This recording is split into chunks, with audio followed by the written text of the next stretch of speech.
In Malaysia, officials say at least 21 people were arrested after protest over the moving of an Indian temple near Kuala Lumpur turned violent.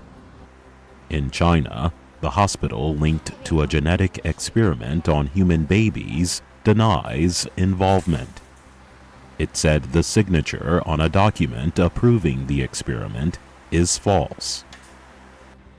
In Syria, workers are still finding remains in a burial of hundreds of bodies near the northern city of Raqqa. And the U.S. Space Agency's InSight spacecraft landed safely on Mars Monday on a 2-year mission to explore the planet.